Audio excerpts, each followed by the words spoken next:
Bonjour, ici Tammy Kaba, je suis ravi de vous retrouver dans cette nouvelle vidéo dans laquelle je vais répondre à la question suivante. Pourquoi vous devez éviter les combats inutiles? Alors il y a cette citation en anglais, je vais la traduire en français. Winning is better than losing, but everybody loses when the war is not one worth fighting. Traduction, gagner c'est bien évidemment c'est meilleur que perdre, mais tout le monde perd si la guerre ne mérite pas d'être menée. Je ne donne pas des leçons, mais je trouve que c'est intéressant. Et je vais développer mes explications par rapport à ce point extrêmement important dans 2 petites secondes. Je vais vous développer tout ça. En attendant, je vous dis à tout de suite.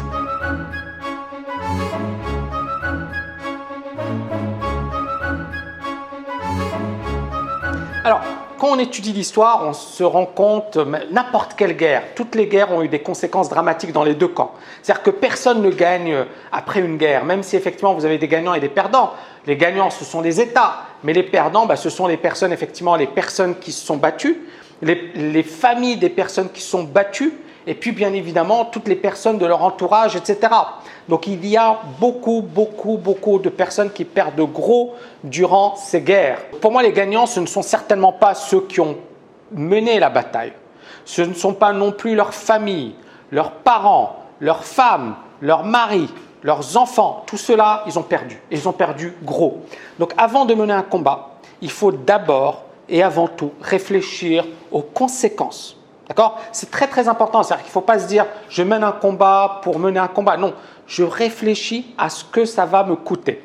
Donc tout le monde cherche à gagner et tout le monde veut remporter des combats. D'accord? Donc c'est la nature humaine. Mais à un certain moment, il faut se poser la question « est-ce que ça vaut vraiment le coup de combattre si vous savez dès le départ que cela ne va rien vous rapporter? Est-ce que ça vaut le coup de combattre alors que vous avez des choses bien plus importantes à faire? C'est ma philosophie, ça a toujours été ma philosophie. C'est-à-dire que moi, j'évite et vous le voyez un peu sur les réseaux sociaux, je ne vais jamais insulter les gens, je ne vais jamais les provoquer, je ne vais jamais pousser quelqu'un, je ne vais jamais dire du mal de quelqu'un.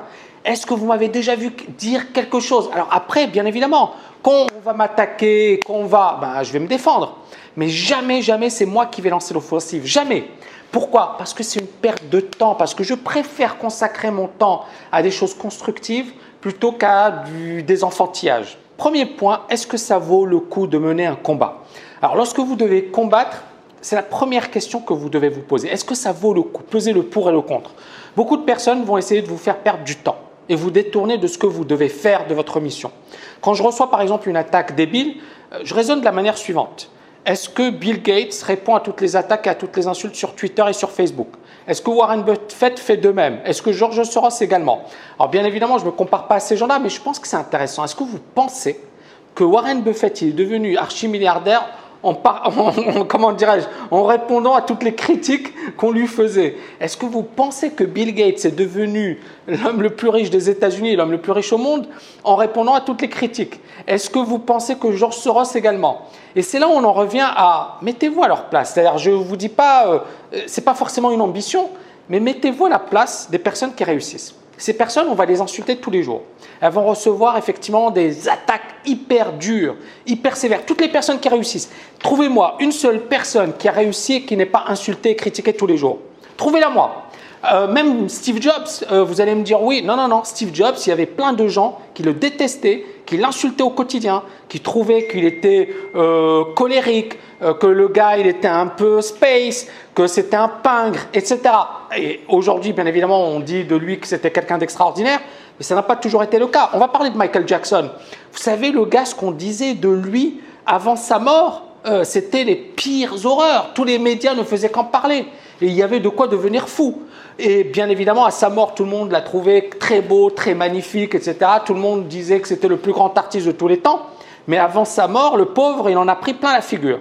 Donc à un certain moment, effectivement, il faut bien choisir ses combats. C'est-à-dire, est-ce que j'ai du temps à perdre dans ces conneries, excusez-moi l'expression, ou est-ce que je dois avancer et construire des choses? Si effectivement vous dites je dois répondre à toutes les attaques, c'est nul, on m'attaque, etc., vous allez y passer toute votre vie. Et vous ne parviendrez jamais à vos objectifs. Ou alors, vous vous dites, ok, quand je dois attaquer parce que là, c'est vraiment important. Mais sinon, j'évite de perdre du temps. Donc pour moi, effectivement, que ce soit Bill Gates ou Warren Buffett, ils ont bien raison de ne pas répondre aux attaques parce qu'effectivement, elles savent, ces personnes, que leur temps est précieux et qu'elles doivent se consacrer à des choses utiles. Et il faut raisonner en relatif. Qu'est-ce que je gagne à combattre? Mais surtout, qu'est-ce que je perds? Et ne vaut-il pas mieux faire des choses constructives plutôt que de perdre mon temps? Qu'est-ce qui va me permettre de créer de la valeur sur le long terme? Prenons par exemple des grandes puissances militaires, les États-Unis et la Russie. Il y a beaucoup de bluff entre ces deux pays, il y a beaucoup effectivement de propos désobligeants. Mais est-ce que ces deux pays se mènent la guerre? Alors bien évidemment de manière indirecte, mais directement non. Parce que si effectivement ils se mènent la guerre directement, les deux pays, j'ai presque envie de dire, la planète disparaît. Parce que ce sont deux puissances nucléaires et je pense que tous les deux pays ont des arsenals militaires qui font peur et ils n'ont pas du tout intérêt à se combattre. Et ils savent effectivement que c'est la meilleure des choses. Donc, deuxième point, concentrez-vous sur ce qui vaut vraiment le coup. Alors, c'est un point très très important parce qu'encore une fois, ça va vous permettre d'avoir des perspectives précises. Qu'est-ce que je dois faire? Par exemple, moi je vais vous donner mon conseil. Moi, je ne perds jamais de temps sur Twitter. Est-ce que vous me voyez insulter, critiquer, parler en mal des autres? Je n'ai pas de temps. Donc, si effectivement je rentre dans cette spirale, je sais que je vais faire perdre du temps et que personnellement, ça ne m'intéresse pas. Moi, je préfère construire, bâtir, faire de belles choses. Donc, il y a par exemple des personnes très sympathiques que j'apprécie. Il y a des personnes effectivement qui vont m'attaquer, mais moi je n'ai pas de temps à consacrer aux réseaux sociaux. Par exemple, je vais éviter les critiques. Je reçois également plein de messages sur les réseaux sociaux. Est-ce que vous pensez que je n'ai que ça à faire?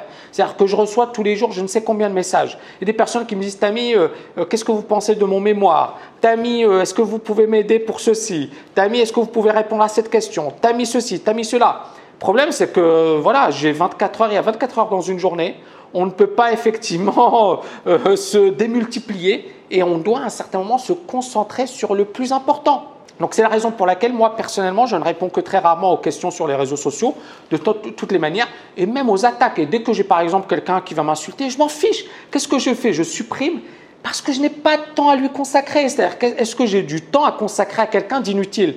À quelqu'un, effectivement, qui passe sa vie à critiquer. Parce que le gars, vous allez voir, il va me critiquer, il va critiquer quelqu'un d'autre, il va critiquer un autre, etc. Pour moi, les gens qui critiquent sont des minables. C'est-à-dire que les gens, effectivement, qui font de belles choses, ce sont des gens qui ne critiquent jamais. Est-ce que Bill Gates, vous le voyez, le gars passer son temps à critiquer? Est-ce que George Soros, il va passer son temps, il va perdre son temps à critiquer? Je pense qu'effectivement, une personne qui veut vraiment faire de choses, elle va éviter de critiquer parce qu'elle sait que c'est une perte de temps. Et surtout, il y a comment dirais-je, l'adage, ne jugez pas si vous ne voulez pas être jugé. Donc, moi, je pense que c'est important.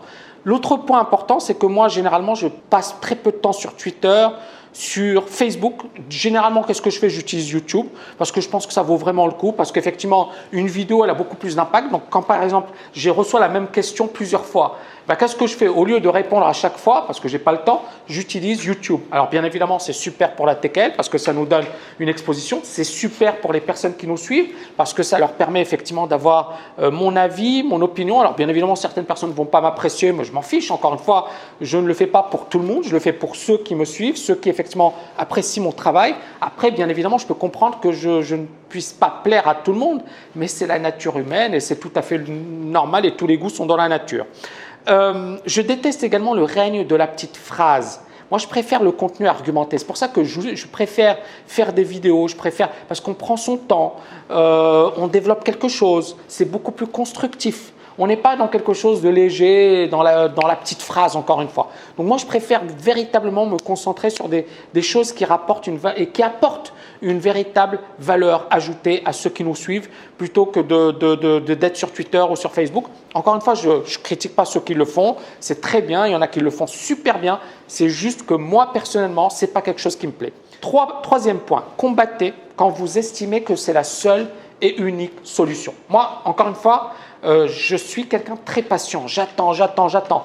Mais quand on m'attaque, je n'hésite pas à riposter parce qu'effectivement, je sais que je n'ai pas d'autre recours. Et je m'inspire de la politique, du monde de la politique. Vous savez, dans la politique, vous avez ce que l'on appelle la diplomatie. La diplomatie, généralement, on va essayer de réconcilier les partis, on va essayer effectivement de trouver un accord. Mais quand il n'y a pas d'accord, eh bien, c'est justement l'armée qui prend le relais. Donc voilà, moi j'ai essayé de résumer un petit peu mon avis par rapport aux querelles que vous avez sur les réseaux sociaux, à la manière d'y répondre, à la manière d'occuper son temps, parce que je pense que c'est important. Et moi, pour conclure, j'ai envie de vous dire, et je pense, moi, personnellement, qu'il faut se concentrer sur l'essentiel. D'accord?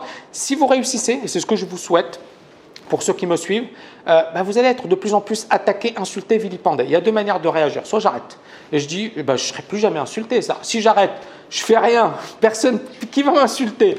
Mais soit effectivement vous le faites et donc là, il faut l'accepter. Il y a des personnes qui vont craquer. C'est-à-dire qu'effectivement, quand vous allez recevoir des insultes, la manipulation, vous allez effectivement avoir des pressions, il y a des personnes qui vont craquer, qui vont abandonner. Il y en a qui vont souffrir en silence, mais elles vont continuer dans tous les cas. Et moi, je pense qu'effectivement, essayez d'avoir une carapace, essayez d'être costaud, essayez encore une fois de garder une perspective. Et c'est la raison pour laquelle je suis revenu sur l'exemple de Warren Buffett, de Bill Gates, de George Soros. Encore une fois, étudiez les grands personnages. Est-ce que ces personnes-là perdent leur temps à polémiquer sur Twitter ou sur Facebook? Ils le font, mais quand ça vaut vraiment le coup? Mais c'est très très rare. Encore une fois, les personnes qui perdent leur temps, c'est qui? C'est soit des gars qui n'ont rien à foutre de leur vie, soit des gars effectivement qui n'ont que ça à faire. Donc les gars effectivement ils passent leur temps sur les réseaux sociaux à critiquer, à insulter, à dire des choses. Mais les personnes qui ont du temps et qui ont des responsabilités et qui veulent faire des belles choses, je pense que justement elles évitent tout ça. Aujourd'hui c'est vraiment le grand danger pour moi les réseaux sociaux. Auparavant ça n'existait pas.